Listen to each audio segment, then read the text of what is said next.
It's recording, yeah. Hello and welcome to the interval of The Sound of Music. Hello guys, tell us about the Sound of Music production and who you play.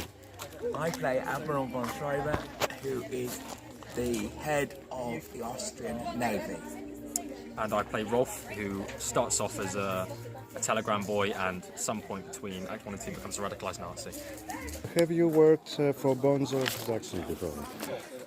I've And you, not Mark? worked with them before, and having worked on this hill, I'm not sure I'm going to rush back in a hurry. But no, it's been a joy. How it feels working in this production on this place? Well, being outside, I've never actually performed outside before. So for me, it was a real learning curve. Apart from the fact that you have to really use your voice very clearly, it's very, you know, I've just got everything crossed. It's not going to rain. And the setting is absolutely perfect for something like this, Sound of Music. Yeah. Being in, because we've got the church, we've got the manor house, we've got the hills. It's perfect setting. And it looks lovely. Yeah. Thank you guys. Thank you. Thank you.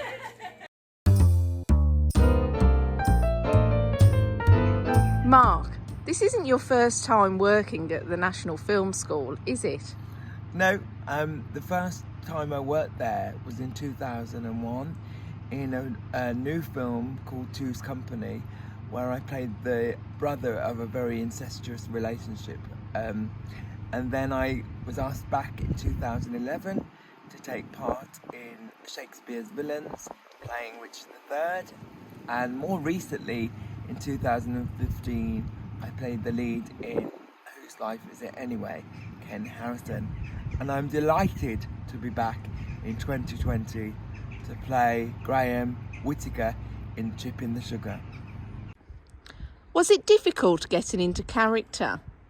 Not really, because Graham is a middle-aged man who is gay and has a very close relationship with his mother, and I am all of those three things. But what was hard for me was maintaining the accent over a long period of time. Did you or the director deliberately choose not to show your disability? Not really. I don't think it was a deliberate choice. I think the character is naturally sitting in his armchair in his bedroom telling the story. And it is so beautifully written by Alan Bennett that it's very easy to draw the audience in. Probably it's the worst kind of character I've ever played in my whole life. I've been working professionally for over 34 years now, and I always seem to get cast as the young man that's become hit by a car or paralysed from an accident or whatever, for obvious reasons. And this particular character is probably the least nice person I've ever played, which is why it attracted me, really, because I'd never normally get cast in those roles. So it must be really fun to explore the darker side of those characters. It is really lovely. I mean, you know, he is the pinnacle of the whole piece and kind of draws it all to a kind of dramatic end. And he appears in the play to be a victim of the war and a victim of what's happened to him. And as the play unravels, you certainly discover otherwise. And that's an interesting tale as well, having disabled actor, because like you said, often the disabled person is the victim. You know, they're a nice person who's when in real life people they're say, just as complicated as everybody exactly else. And that must be and it's nice lovely to play something with so many different levels. Do you see more of those roles as an actor now coming out, or are we still some way behind? We are coming forward. I mean, I'd love to sit here and say in 34 years there's been a massive change. There hasn't been. There hasn't been a massive change. The change is happening slowly, but it is happening. We need to get to the same point with disabled casting as we have become with racial casting. And people are no longer cast just to play the black maid. They're cast because they can act and do a good job. And there's no reason why I can't play a lawyer. There's no reason why I can't play a husband. But obviously, you have to cast within a a realistic range.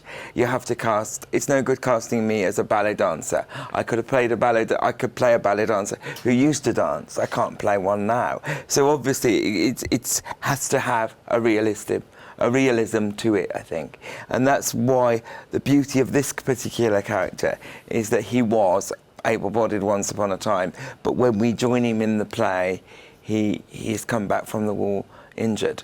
How were you someone who knew an awful lot about the First World War before you entered it, or did you go under a learning process about it? I knew quite a bit because I'd already done a play earlier in my career, in my 30s, about the very same, about the same subject. So as a result of that, I was kind of semi-prepared, and because it was a brand new play, it's been written by a wonderful writer called Alfie James, and we've got a great cast, a great young exciting cast. And so because I'd already done I'd done the performance before in August at the Albany Theatre in Deptford and then the Arts Theatre in Leicester Square. It's a really nice family. I know people say that a lot, and they sit here and go, oh, I'm really happy, blah, blah, blah. But it's true. We have a really nice family, and it's lovely that it has another life. London can be a challenging city. Noise, traffic and crowds make it hard to get around, with many obstacles to overcome. But for disabled people, the challenges are even greater, especially when it comes to using public transport and getting access to some venues. This week, we hear from disabled Londoners about their experiences and the many barriers that can often prevent them leading a normal life. Gareth Furby has more. Mark is an actor, he's disabled, and this is the entrance to a West End venue. I'm not going to let a flight of stairs stop me from performing in the West End. This is the only route because there's no disabled access. It's difficult, but as you can see, it's not impossible. Mark is due to perform here in a play about the First World War. Pity? I don't need your pity. I am a general. He was born with cerebral palsy and has been a professional actor for more than 30 years. But he says it's hard to work in most London theatres because so many are so old with little disabled access, especially backstage. How much of this can you actually get access to? Just this level, I think. It wouldn't be possible to work in this space. But this theatre is not alone. It's in many, many London theatres. Mark says the theatres are improving, but they'd both like a little more to be done. Gareth Furby, BBC London News.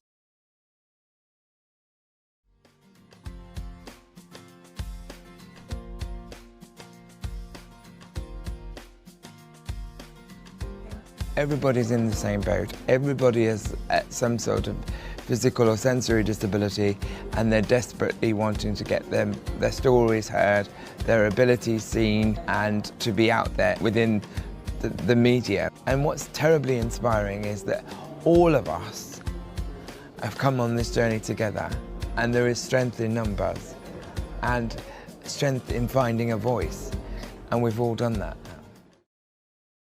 Working with somebody with sort of physical disabilities, that doesn't kind of, I mean, the only thing I just consider things like for example, the staging, the room, the venue. I look at those sorts of things, trying to make sure that it's fully accessible. Yeah. Whereas like making sure that you've just got that little bit more space, looking at the furniture on stage, those sorts of things. And then it's basically comes down to communication, doesn't it, really? Chatting to people in rehearsal, chatting to you and saying, actually learning trying things out. Yeah, and learning seeing what works and what's what good doesn't. for both of you. Yeah, this is it. And it's a process of going through the motions to discover the best. Yeah, definitely. It's like what entrances to use and whether to put a piece of furniture there and Yeah, but I mean, we moved today into a completely different space. Yeah, we did, and we sorted it. And we did it. We did it, yeah. And it's just teamwork, it really is. And I believe in that an awful lot. Yeah. I mean, I believe that anybody can play, any actor can play any character. And whether they're disabled or not, that doesn't really come into it, I don't think. Whether they're good enough. It's just whether they're good enough, they're inspired by the character. Yes. And I mean, we all have some characters that we look at God, never. No, I don't want to play that one. But other characters that you inspired, and I think that's the most important thing. So whether it comes down to the changes, it's just really kind of thing. Again, physical changes like the staging. Whereas the script goes, it doesn't. I mean, if anything, actually having Mark playing the Doctor brought a fresh light to it. It was really nice that you brought them, because he was dying, and he had problems with him, physical problems all the way through the play, both mental and physical problems. Having a disabled actor, I'm sure you brought a different light to it, physically and mentally, which was really nice. It was fresh, definitely, without having to try and act it. Yeah. We didn't make a big thing of it, but the audience would have got that. Yeah. Because all the dialogue's already there, isn't it? Yeah. And it was really nice. It was nice to have Mark playing the role, definitely. Yeah. It's a star. You can pay me later. I'll put the cheque in the post. What were the challenges in taking on this role? Well, there were quite a few, really. Firstly, because of my own disability, which, as you know, is cerebral palsy, my body naturally goes into spasm. And somebody who has been paralysed from the neck down, as Ken was, doesn't move hardly at all. So the challenge was really learning how to be as still as I possibly could, which was tricky at times. You've played a number of characters recently who have taken their own lives. How do you feel about this as a disabled person? Well, it's a really difficult question to answer, because obviously as an actor you want to work and you want to take on those dramatic challenges. But it's fair to say that the last few roles I've played have very much been about that subject. In 2013 I was in a stage production playing a young girl with anorexia who wanted to top herself.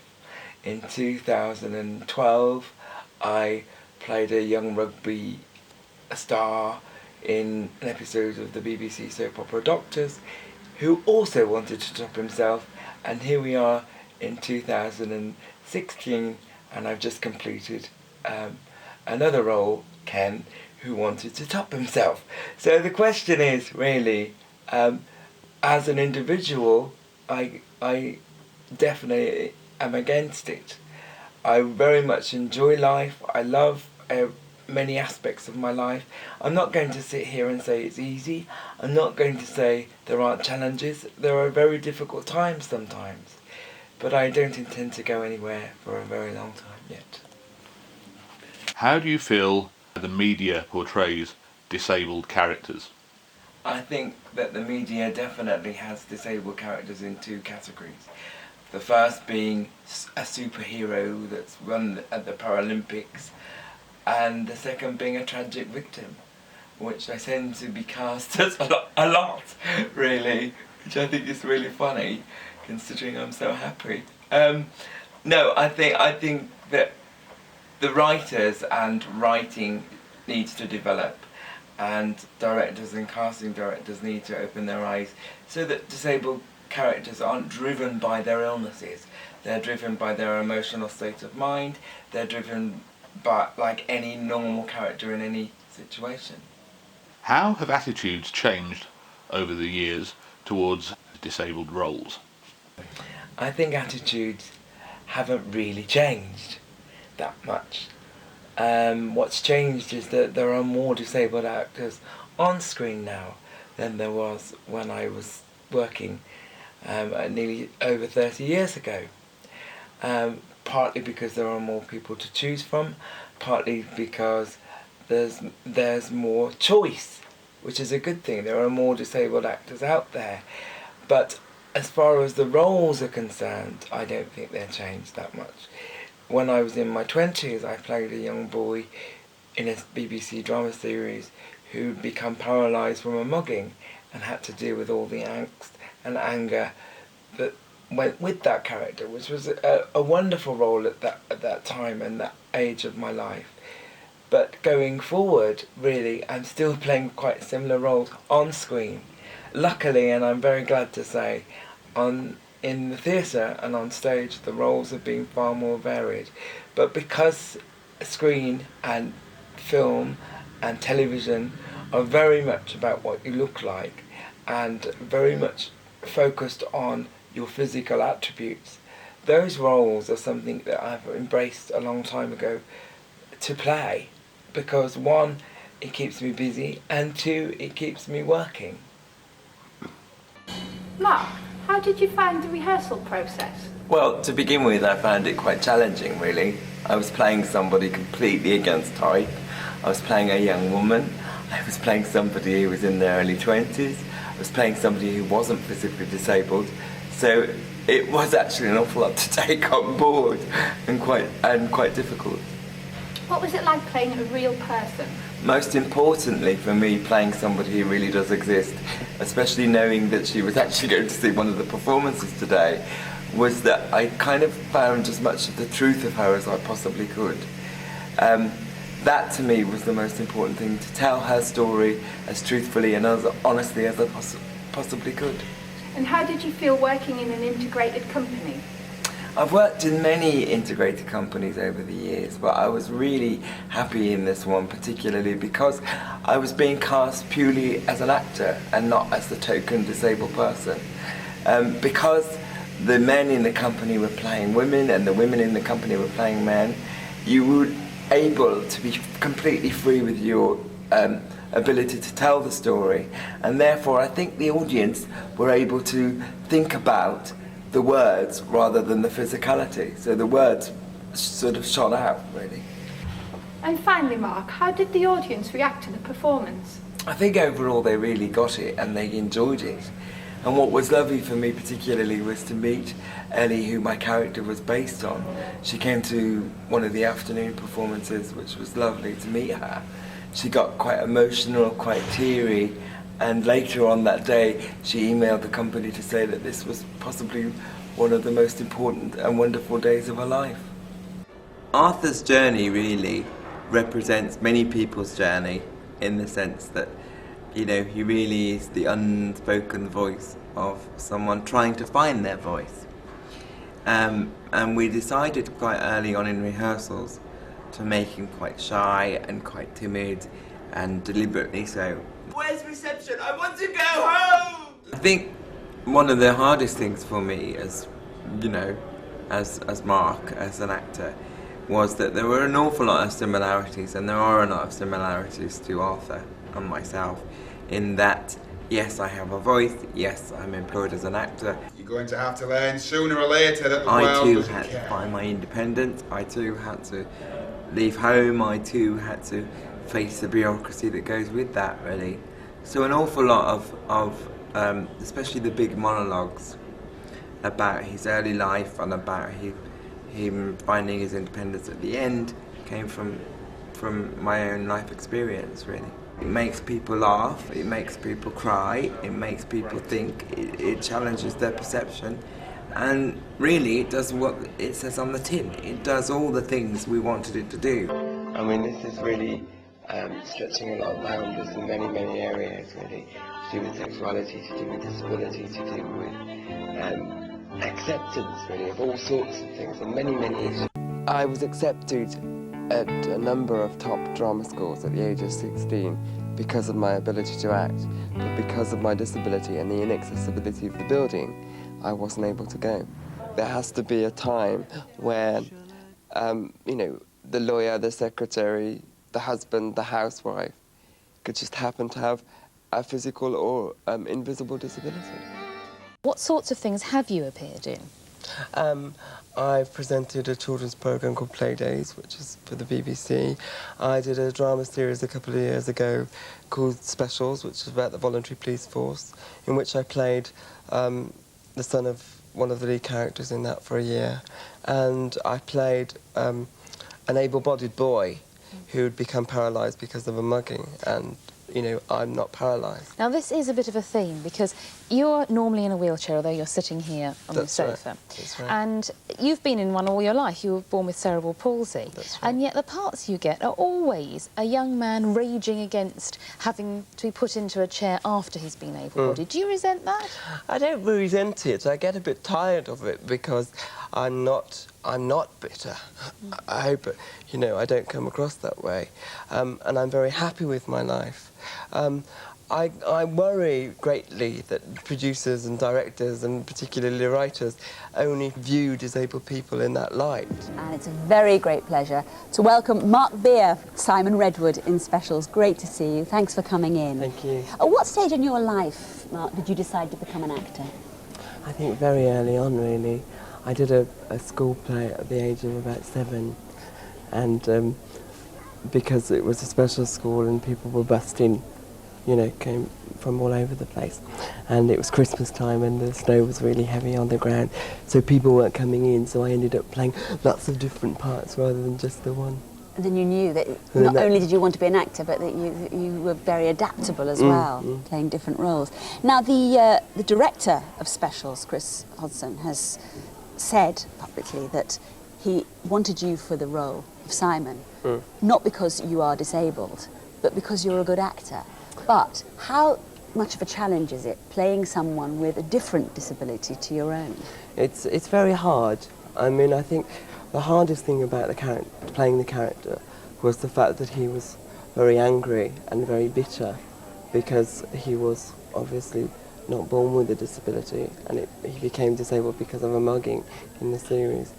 And I went through 3 auditions for the part, and each time Chris kept saying to me, "Mark, are you sure you can be bitter and angry?" Because I came in beaming with a smile, and they weren't totally convinced.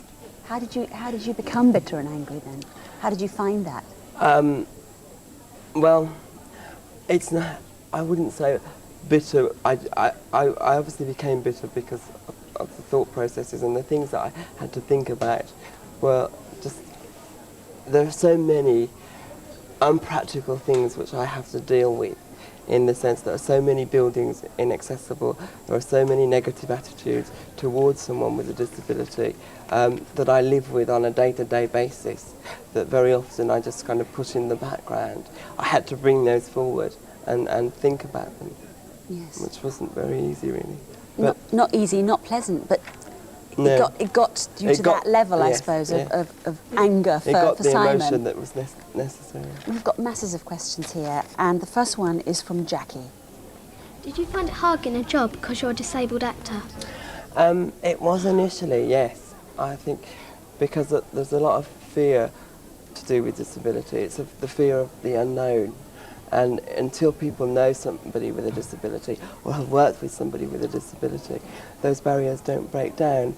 But unless unless I have worked, like the series and like presenting or whatever I do, those barriers aren't going to break down. Do you see the barriers coming down? Very, very slowly, but they are, I'm glad to say, happening now. Edward's got a question. Did you have any problems with any of the scenes in Specials? I was thinking about this, yes, before I came, and the main problem, really, was the fact that some of the sets were very, very small, and because of the chair, in the series, my feet were actually strapped down to footrests, because someone who was paralysed wouldn't have any feeling, so therefore their legs wouldn't stick out. They'd just be floppy, wouldn't yes, they? Rather than sticking out a bit. My legs are in spasm all the time because of my disability, so the muscles just go like that all the time. So they had to put them in calipers, which are these things that go around your legs, and then they strapped them down onto the footrests, right? And so the chair was really bulky and really heavy, and I had to sort of lean back and push at the same time to balance it out. And because the door was so narrow, one of the doors was so narrow, I won't say which episode it was, but I just couldn't get through this door. And we had to keep doing it and doing it and doing it. But that was about it, really. That was the extent which they just got the builders in, I suppose, to widen the doors. It was just, yes, but then it's the thought process, isn't it? Yes, it's actually thinking ahead. That is going to be necessary. That was going to be necessary, and all the way through through making the series, I was constantly advising people that the door handles were too high. If this person had actually lived in this house, there's no way that they would be. They would be altered for him, because this was his home. In a way, Jessica's question follows on from that. Jessica. Do you think disabled parts should always be given to disabled actors? I think it's a very difficult question, but I think if the actor is right for the part is the most important thing. But I do think that disabled actors should be seen as well as able-bodied actors. And if they are right, and if they can actually act the part convincingly and very well, then there's no reason why they shouldn't.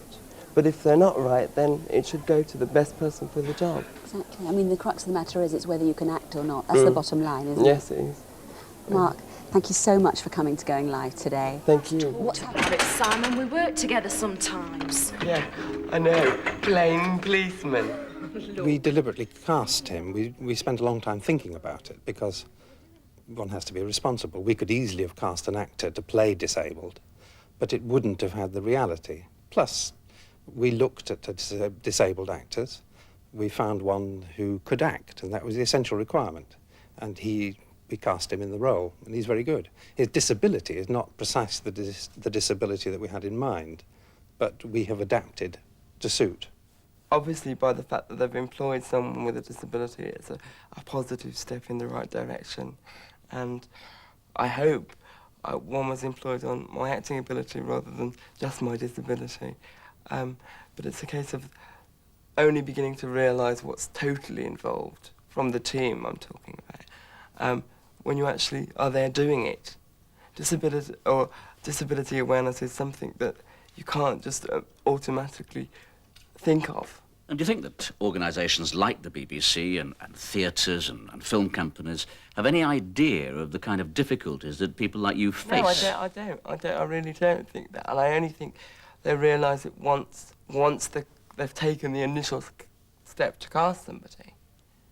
And then they begin to realise.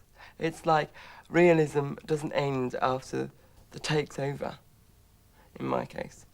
Realism is my life. It is getting there. I think the art movement as a whole, to begin with, was pretty slow, and then now it's beginning to open up more so than it was a couple of years ago. To the extent where people are aware a little bit more of what's going on in the arts. Through mainly, again, media and theatre and everything else. But I think it's important that what people see as disability art, if you like, deals with the right forms of issues, of getting jobs and work in mainstream, competing with the able-bodied society and the conflicts one has to go through to get the jobs on an equal footing, which is what it's all about. And until those barriers are broken down, what you just explained, we won't be taken in the media or the arts or whatever form. We won't be seen as a strong enough voice. No.